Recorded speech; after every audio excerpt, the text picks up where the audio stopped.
if my husband should go back to drinking, because the possibility is there.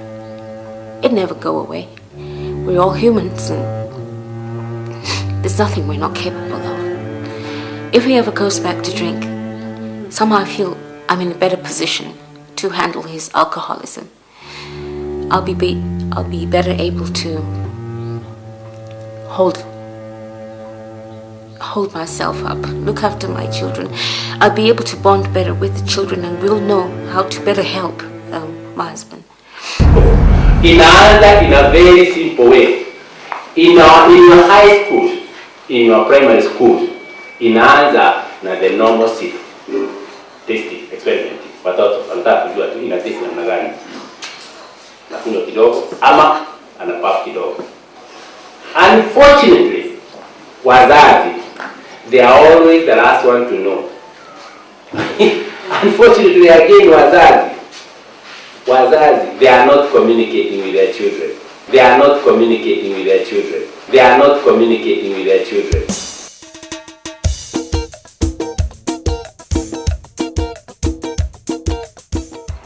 The drug menace, I can say that it affects teenagers, mostly from 13 onwards, but it will be good to go to the lower ages and tell them about these drugs before they experience it or they try it out.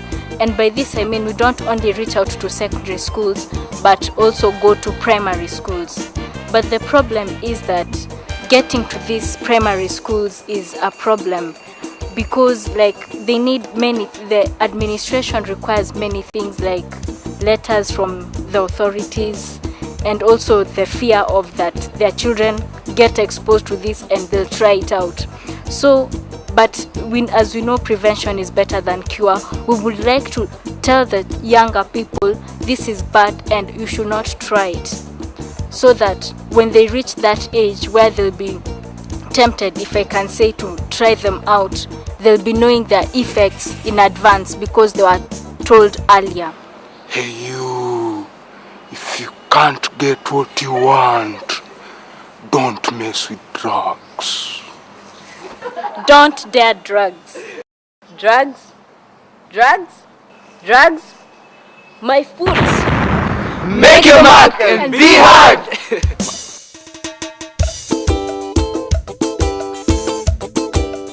I don't take alcohol, I don't smoke, and I believe it's best that way, because a lot of times we musicians, when performing, will be tipped. You know, when you perform well, somebody says, that was a great song you did, and then instead of tipping you with money, it's 1,000 shillings or that, they're ready to even buy you a crate of beer.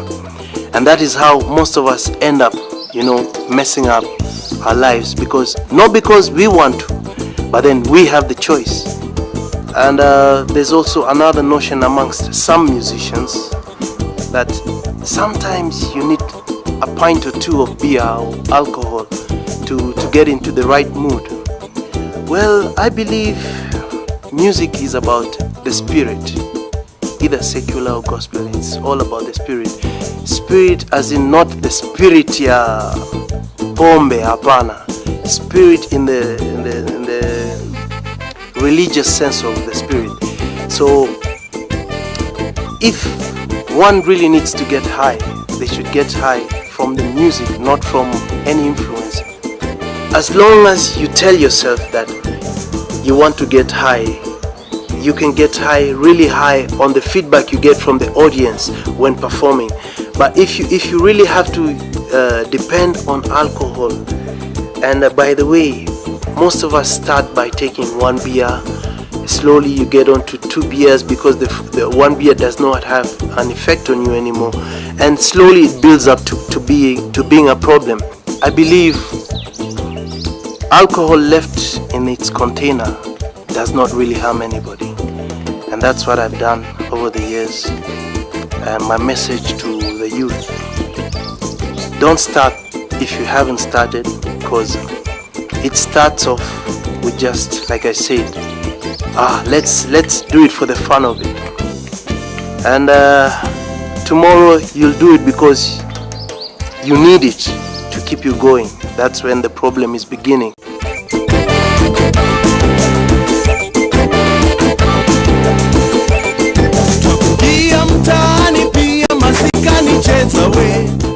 I just want to tell the world that there is hope for that suffering addict, and we are here to help, and you have to believe in the higher power, the power greater than yourself, that there is hope for that suffering alcoholic or that suffering drug addict.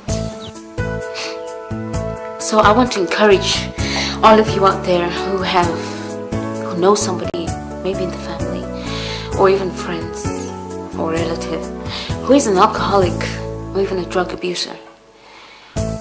Don't let go of that person. Don't give up on that person. Inside, that person is screaming to come out, to live a good life just like anybody else, to be normal. That person needs to be loved. That person just needs help. Just give it to them if you can. Just give it to them. To make the world a better place. It was not easy for me to agree that I have a drinking problem. I mean, how can you stand up and say you drink too much, you are an alcoholic, you are a levy, a drunkard? But when I was told what the problem is, that I have a disease, and I realized it was a sickness, and I was told there's a way out, and all I had to do was stop drinking. Once I accepted that I had a problem, half my fight was won. Denial is the biggest problem facing alcoholics and their loved ones, families, spouses. The ability to just sit down and agree you have a problem.